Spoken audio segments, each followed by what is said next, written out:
So hello dear student, I hope that you must be happy and healthy. हम पढ़ रहे हैं fundamental और पार्टनरशिप वाला जो टॉपिक है उसका फर्स्ट चैप्टर। अभी तक जो हमने पढ़ा है, क्या इंट्रोडक्शन पढ़ लिया फंडामेंटल का, पार्टनरशिप क्या होती है, उसके फीचर्स क्या होता है, पार्टनरशिप डीड क्या होती है ना। और इसके बाद में बेसिक ट्रीटमेंट क्या होता है, accounting treatment. Basically, we have divided this particular chapter into 3 parts. The basic concept, past adjustment and the guarantee. 3 topic हमको यहाँ पे पढ़ना है। अकाउंटिंग ट्रीटमेंट की अगर अपन बात करें तो बेसिक कॉन्सेप्ट के अंदर सबसे पहले अपन ने क्या देखा था, वहां पर ये प्रॉफिट लॉस सब्सक्रिप्शन अकाउंट बनाना पड़ेगा, इसके बाद में वहां पर कैपिटल अकाउंट बनाना पड़ेगा, है ना। तो प्रॉफिट लॉस सब्सक्रिप्शन अकाउंट जो हम बनाएंगे उसमें क्या निकालेंगे, distributable profit after finding out the net profit of the firm. Now we need to find out the profit of the partners. So for that particular purpose we are supposed to prepare the profit and loss appropriation account. और इसके बाद में हमने capital account बनाना है just to find out the closing capital of the partners. वो बाद में देखेंगे। अभी हाल फिलहाल अपन कहाँ पे हैं, हम हैं यहाँ पर profit and loss appropriation account के अंदर। ये profit and loss appropriation account के अंदर यहाँ पर हमने क्या पढ़ा था कि डेबिट साइड, और वहां पर सबसे पहले अपन इंटरेस्ट ऑन कैपिटल लिखेंगे, इसके बाद में सैलरी, इसके बाद कमीशन, इसके बाद में वहां पर जनरल रिजर्व का अमाउंट आ सकता है। क्रेडिट साइड में वहां पे profit of the firm and interest on drawing. ये 4 item, 3 item which we are not suppose to write in the profit loss appropriation account. वो कौन कौन से होता है, interest on loan, then manager commission and इसके बाद में rent the property of the partners. ठीक है ना, क्योंकि वो ट्रेडिंग एक्सपेंसेस होता है। इसका मतलब क्या हुआ, interest on loan, that particular loan which has been given by the partner to the firm, right. तो उसके ऊपर जो फर्म को इंटरेस्ट चार्ज करना है, तो वो अमाउंट चूंकि ट्रेडिंग एक्सपेंसेस होता है इसलिए वहां पर प्रॉफिट लॉस एप्रोप्रिएशन अकाउंट में नहीं आएगा। अभी तक हम लोग ये पढ़ चुके हैं। मैनेजर का commission, manager is also the external party, तो उसको दिया जाने वाला जो कमीशन का अमाउंट है वहां पे प्रॉफिट लॉस एप्रोप्रिएशन अकाउंट में नहीं आएगा, वो प्रॉफिट लॉस अकाउंट में आएगा। इसके बाद में वहां पर रेंट ऑफ प्रॉपर्टी, किसी पर्टिकुलर पार्टनर की प्रॉपर्टी अगर फर्म अपने लिए यूज कर रही है, उसके बदले में अपन को क्या करना पड़ता है, वहां पे रेंट देना पड़ता है। तो रेंट ऑफ प्रॉपर्टी वो भी क्या होता है, वहां पे ट्रेडिंग एक्सपेंसेस होता है, तो उसको भी कहां पे profit loss profit loss account में ट्रांसफर करता अपन। ये आपने यहाँ पर पढ़ लिया। इसका मतलब डेबिट साइड और only 4 item we have to write, interest on capital, salary commission of the partners and general reserve. Credit side में profit of the firm and interest on drawing. बस इतना ही है, और 3 आइटम वहां पे नहीं लिखेंगे। इतना हमने समझ लिया।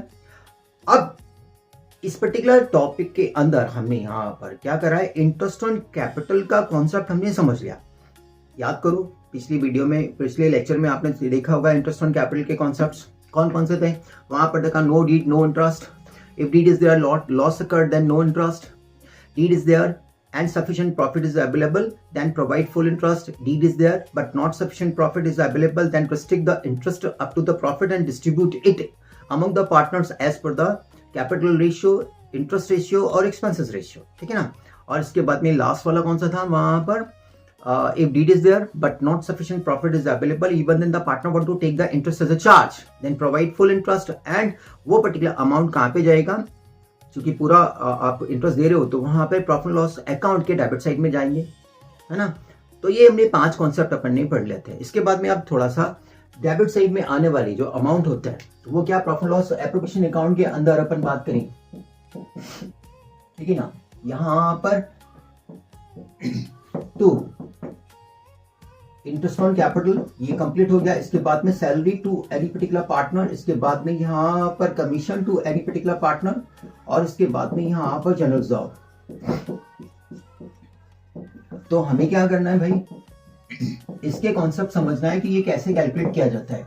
प्रॉफिट लॉस अकाउंट से निकल कर आने वाला profit we have to write in the credit side of the profit loss appropriation account and interest on drawing.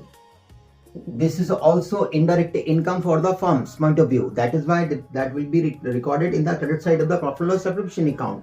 हमने इसमें से 1 2 3 4 5 इसमें से यहाँ पर इंटरेस्ट ऑन कैपिटल कंप्लीट कर लिया। अब अपन को डिस्कस करना है salary, commission, general reserve and interest on drawing, ये 4 है। ठीक है ना। अभी आज इस पर्टिकुलर लेक्चर के अंदर यहाँ पर अपन तीन आइटम को डिस्कस करते हैं। नंबर 1, सैलरी कैसे दी जाएगी, कमीशन का कैलकुलेशन कैसे किया जाएगा, और उसके बाद में जनरल रिजर्व कैसे निकालते हैं। इंटरेस्ट ऑन ड्राइंग का जो अमाउंट है, ये थोड़ा सा बड़ा कॉन्सेप्ट है, तो उसके लिए एक अलग से लेक्चर अपन लेंगे। Okay, so here we go now. Salary का कैलकुलेशन कैसे किया जाता है? देखो भाई, any particular partner who is entitled to get a salary of any particular amount, किसी भी particular amount के लिए उसको सैलरी दी जा रही है, तो सैलरी कैसे दे सकते हैं किसी पर्टिकुलर पार्टनर को? या तो मंथली दे सकता है अपन यहाँ पर, या फिर क्वार्टरली दे सकता है यहाँ पर, या फिर उसको अपन हाफ ईयरली दे सकता है, या फिर एनुअली दे सकता है। बहुत आसान सा है, ठीक है ना। तो salary can be given to any particular partner, ठीक, मंथली और क्वार्टरली, हाफ ईयरली और एनुअली, ठीक। 4 तरीके से हम सैलरी दे सकते हैं किसी पर्टिकुलर पार्टनर को, ठीक है। तो मंथली अगर दे रहे हैं, मान लेते हैं कि mister X is entitled to get a salary of ₹5,000 per month, तो ऑब्वियसली 5,000 पर मंथ के हिसाब से अगर अपन बात करेंगे तो यहाँ पर पूरे के पूरे साल में कितना उसको सैलरी मिलेगा? 60,000। तो that we have to write in the debit side of the profit loss application account, right. The same amount will be transfer to the partners capital account और करेंट अकाउंट। तो कैपिटल अकाउंट और current account जब अपन discuss करेंगे तो वहां पर इसके बारे में और समझेंगे। जर्नल एंट्री हम ऑलरेडी पढ़ चुके हैं, ठीक है ना। तो सबसे पहले क्या करता है, सैलरी को पार्टनर्स कैपिटल अकाउंट में ट्रांसफर या करंट अकाउंट में ट्रांसफर करता है, और उसके बाद में वही सैलरी उठाकर प्रॉफिट लॉस एप्लीकेशन अकाउंट में ट्रांसफर कर देता है। 2 एंट्री होंगी, salary account debit to concern partners capital account और करंट अकाउंट, और इसके बाद में profit loss application account debit to salary account. क्या ऐसे होता है? अब यहाँ पे निकाला कितना? 5,000 रुपए पर मंथ के हिसाब से कितना हो जाएगा भाई? 12 महीने का 60,000। क्वार्टरली की अगर अपन बात करें, मान लेते हैं कि किसी पर्टिकुलर पार्टनर को 10,000 रुपीज पर क्वार्टर के हिसाब से मिल रहे हैं, तो there are 4 quarters in a year, so 10,000 into 4 is equal to 40,000 rupees that we have to write in the debit side of the profit loss application account।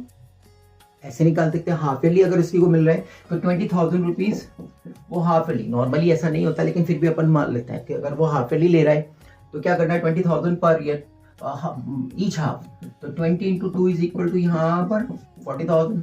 Annually हो सकता है 50,000 rupees annually उसको मिल रहा है, तो अपन को कोई दिक्कत ही नहीं है। डायरेक्ट 50,000 रुपीज उठाकर अपन को क्या करना है, प्रॉफिट लॉस एप्लीकेशन अकाउंट के डेबिट साइड में ट्रांसफर करना है।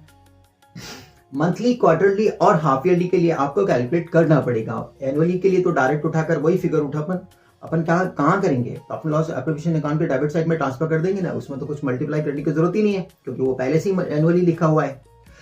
मंथली है तो मल्टीप्लाइड बाई 12, क्वार्टरली है तो मल्टीप्लाइड बाई 4, हाफ ईयरली है तो क्या करेंगे, मल्टीप्लाइड बाई 2।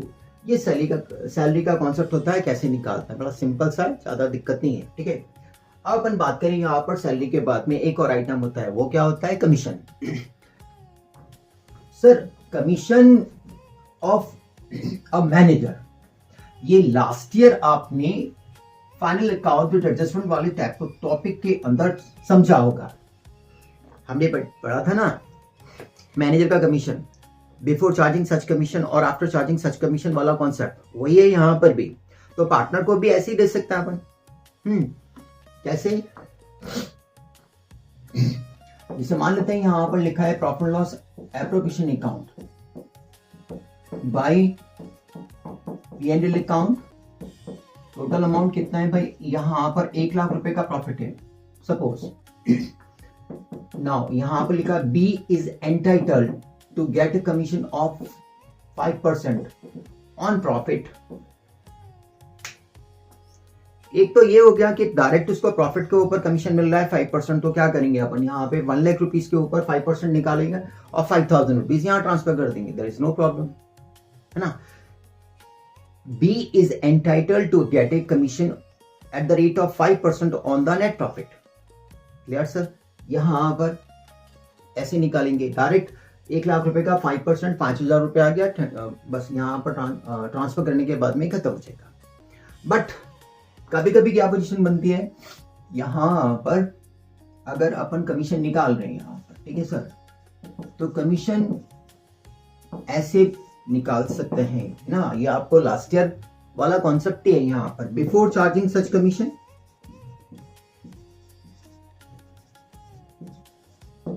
और आफ्टर चार्जिंग सच कमीशन।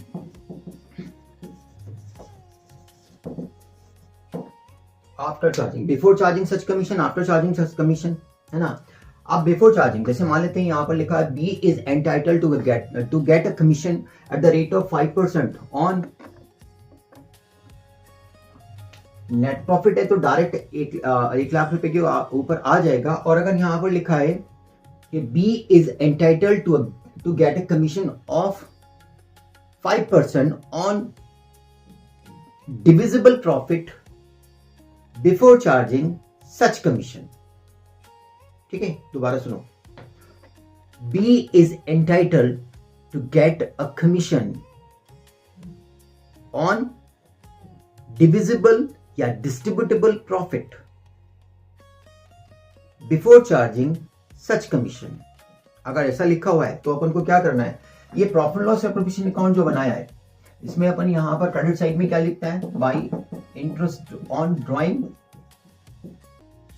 यहां पर इंटरेस्ट ऑन ड्राइंग आ गया, तो profit plus interest on drawing, उसके बाद में इसमें माइनस करेंगे, क्या करेंगे यहां पर इंटरेस्ट ऑन कैपिटल और इसके बाद में सैलरी, ठीक, ये दोनों आइटम माइनस करने के बाद में जो बैलेंस बचेगा वो क्या आ जाएगा, हमारा नेट डिविजिबल प्रॉफिट आएगा। तो नेट डिविजिबल प्रॉफिट के ऊपर यहां पर अपन को क्या करना है, डायरेक्ट जो डिस्ट्रीब्यूटेबल प्रॉफिट है, डिस्ट्रीब्यूटेबल प्रॉफिट, उसके ऊपर रेट अपॉन 100 करके डायरेक्ट हमको क्या मिल जाएगा, कमीशन का अमाउंट मिल जाएगा। सर इसमें कई प्रकार की प्रोविजंस हो सकते हैं, जैसे कैसे, B is entitled to get a commission of at the rate of 5% on net divisible profit। एक दूसरा, B is entitled to get a commission of 5% after charging interest on capital but before charging salary, ऐसा भी हो सकता है।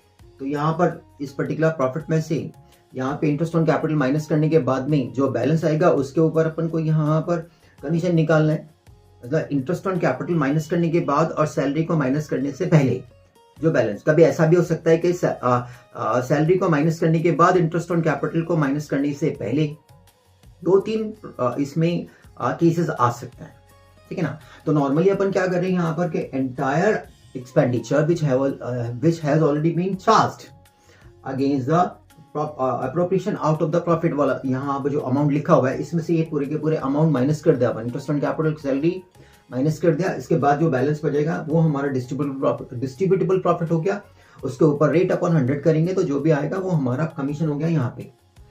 ऐसा भी हो सकता है, ऐसा भी हो सकता है कभी कभी after charging interest on capital before charging salary, after charging salary but before charging interest on capital. इसका मतलब 1, 2, 3, 4 4 कॉन्सेप्ट हो सकते हैं। डायरेक्टली 1 लाख रुपए के ऊपर कमीशन चार्ज कर सकता है अपन, है ना। B is entitled to get a commission of 5% on 1 lakh means on net profit। Otherwise ऐसा भी हो सकता है यहाँ पर कि B is entitled to get a commission of 5% on net divisible profit। इसका मतलब उस कंडीशन में यहाँ पर क्या करेंगे, profit plus interest on drawing minus करेंगे, सारे के सारे एक्सपेंसेस कौन से हैं यहाँ पर, इंटरेस्ट ऑन कैपिटल और माइनस सैलरी किसी पर्टिकुलर पार्टनर की है, तो माइनस करने के बाद जो बैलेंस आएगा उसके ऊपर यहाँ पर अपन डायरेक्टली यहाँ पे कमीशन निकाल लेंगे। तीसरा चौथा यहाँ पर भी हो सकता है after charging interest on capital but before charging salary. एक और हो सकता है after charging salary but before charging interest on capital. इसका मतलब इस तरह से आ सकता है। तो बिफोर वाला ये कंटेंट हो गया, लेकिन बिफोर में अपन को यहाँ ध्यान रखना है कि जो भी फिगर यहाँ पर आपको चाहिए जिसके ऊपर आपको कमीशन निकालना है, ठीक है ना, डिस्ट्रीब्यूटेबल प्रॉफिट या after charging interest on capital और बिफोर चार्जिंग सैलरी और व्हाटएवर, ठीक है ना, इसके ऊपर रेट अपॉन 100 करेंगे डायरेक्ट। अब अगर मान लेते हैं आफ्टर चार्जिंग सच कमीशन लिखा हुआ है, तो लास्ट ईयर अपन ने देखा था वहां पर मैनेजर का कमीशन निकालने के लिए आफ्टर चार्जिंग में क्या करता है, वहां पे नेट प्रॉफिट जो निकलता है, नेट प्रॉफिट निकलता था। क्या निकलता था वहाँ पे? Gross profit plus indirect expenses minus indirect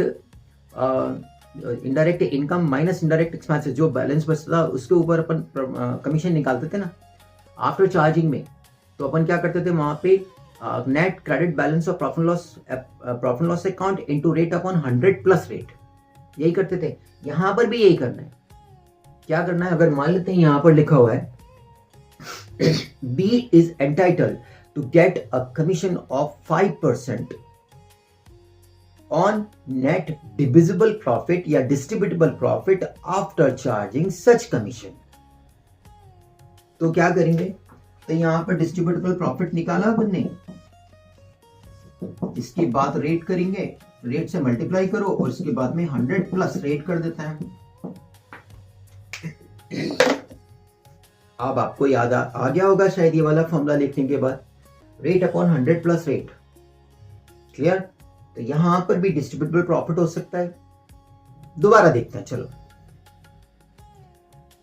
second concept के अंदर अपन यहां पर देखें कि जब कभी आफ्टर चार्जिंग सच कमीशन लिखा हो तो उस कंडीशन में हमें क्या करना है? डिस्ट्रीब्यूटेबल प्रॉफिट को मल्टीप्लाई करना है रेट ऑफ कमीशन से और इसके बाद 100 प्लस रेट कर देते हैं। ये लास्ट ईयर वाला फॉर्मूला है जो आपको याद होगा। डिस्ट्रीब्यूटेबल प्रॉफिट निकालेंगे यहां पर, ठीक, profit plus interest on drawing और माइनस सारे के सारे एक्सपेंसेस, इंटरेस्ट ऑन कैपिटल और सैलरी अगर है तो, ठीक है। और इसके बाद में जो बैलेंस आया वो हमारा डिस्ट्रीब्यूटेबल प्रॉफिट हो गया। इसके ऊपर यहाँ पर रेट और 100 प्लस रेट करके यहाँ अपॉन में कमीशन निकल आता है। सारे बच्चों को समझ आया? सिंपल सा कॉन्सेप्ट है कमीशन का। सैलरी का हमने समझ में आ गया, सैलरी समझ लिया अपन ने, मंथली, क्वार्टरली, हाफ ईयरली और एनुअली। ठीक इसी प्रकार से किसी पर्टिकुलर पार्टनर को अगर अपन को कमीशन देना है तो उस समय उस पर्टिकुलर पार्टनर को कमीशन देते समय भी अपन को ध्यान रखना है। तो 3 तरीके से कमीशन दिया जा सकता है, डायरेक्टली ऑन प्रॉफिट और after charging all the expenses whatever is left on that particular amount you have to charge the commission before charging such commission वाला ऐसा कॉन्सेप्ट लिखा हुआ है। तो distributable profit into rate upon 100 करेंगे और अगर आफ्टर चार्जिंग लिखा हुआ है तो डिस्ट्रीब्यूटेबल प्रॉफिट निकालेंगे into rate upon 100 plus rate करेंगे। क्लियर? समझ आया? चलिए सर, 2 कॉन्सेप्ट क्लियर हो गए। कौन सा? एक तो सैलरी का और दूसरा commission of any particular partner. अच्छा, आपको तो याद है यहाँ पे अपन पार्टनर का कमीशन यहाँ पर लिखेंगे, केवल क्या लिखेंगे? केवल पार्टनर का कमीशन। कहाँ पे? प्रॉफिट लॉस एप्रोप्रिएशन अकाउंट में। अगर मैनेजर का कमीशन होगा तो कहां पे जाएगा? वो प्रॉफिट लॉस अकाउंट में जाता है, प्रॉफिट लॉस एप्रोप्रिएशन अकाउंट में नहीं जाता है ना सर? अब यहां पर देखिए, चलो एक और आइटम आता है। कौन सा है? वो है जनरल रिजर्व का। हमने क्या किया? यहां पर देखो ABC यहां पर हो गया, ये इंटरेस्ट ऑन ड्राइंग हमने लिख लिया 1 2 3। ये फिगर निकालने के बाद में यहाँ पर इंटरेस्ट ऑन ड्राइंग आ गया। इसमें अपन को क्या करना है? यहाँ पर 2 इंटरेस्ट ऑन कैपिटल और मैनेजर का पार्टनर का कमीशन और सैलरी कुछ भी हो सकती है यहाँ पर ABC की। Sir profit plus interest on drawing minus interest on capital, B का कमीशन और सैलरी ABC का किसी का भी हो सकता है। इसको माइनस करने के बाद में जो बैलेंस बचता है वो हमारा डिस्ट्रीब्यूटेबल प्रॉफिट होता है, जिसको अपन पार्टनर्स में डिवाइड करते हैं as per there given ratio. जो भी रेशियो दिया हुआ है कहां पे? सम के अंदर। अब पोजीशन क्या होती है यहाँ पर कि पूरा का पूरा प्रॉफिट डिस्ट्रीब्यूट करने से पहले कुछ फर्म चाहते हैं कि हम कुछ अनसर्टेनिटी होती है अगर फ्यूचर के लिए, फ्यूचर में, ठीक है ना, तो उसके लिए अपन पूरा का पूरा प्रॉफिट डिस्ट्रीब्यूट ना करके थोड़ा सा अमाउंट उठाकर अपन सेविंग करके रख लेता है ना। तो लास्ट ईयर अपन ने क्या करा था? If we simply try to keep aside right little amount of the profit to meet the uncertainties in the future or to meet unknown liability. For that we need to prepare the reserve. Provision काय के लिए था, known liability के लिए, reserve काय के लिए होता है, अननोन लाइबिलिटी के लिए। तो यहाँ पर अपन ने हमें तो पता नहीं है कि फ्यूचर में क्या जरूरत पड़ने वाली है, तो यहाँ पर अपन पूरा का पूरा प्रॉफिट डिवाइड करने से पहले कुछ अमाउंट उठाकर जनरल रिजर्व में ट्रांसफर कर देता है। तो यहाँ पर भी आपको दो कॉन्सेप्ट यहाँ पर है। नंबर कौन सा, यहाँ पे जनरल रिजर्व होगा, जनरल रिजर्व का अमाउंट, तो इसको भी आप दो तरीके से निकाल सकते हो। काय के ऊपर, directly we can calculate the amount of the general reserve on the given net profit. If the partners decided to keep 10% of the profit in general reserve, 10% of the profit in general reserve, ठीक। तो अपन क्या करेंगे, 10% of profit का 10% यहां पर निकाला, clear sir. तो ये डायरेक्ट आ गया जनरल रिजर्व कितना, 10%, कितना आ जाएगा, 10,000 आ जाएगा यहाँ पर, 1 lakh, 10% of 1 lakh is equal to 10,000 rupees यहाँ पर आ गया, क्या। अब दूसरा तरीका ये हो सकता है यहाँ पर कि partners decided to keep 10% of the divisible profit और distributable profit in general reserve. इसका मतलब 10% ऑफ डिस्ट्रीब्यूटेबल प्रॉफिट।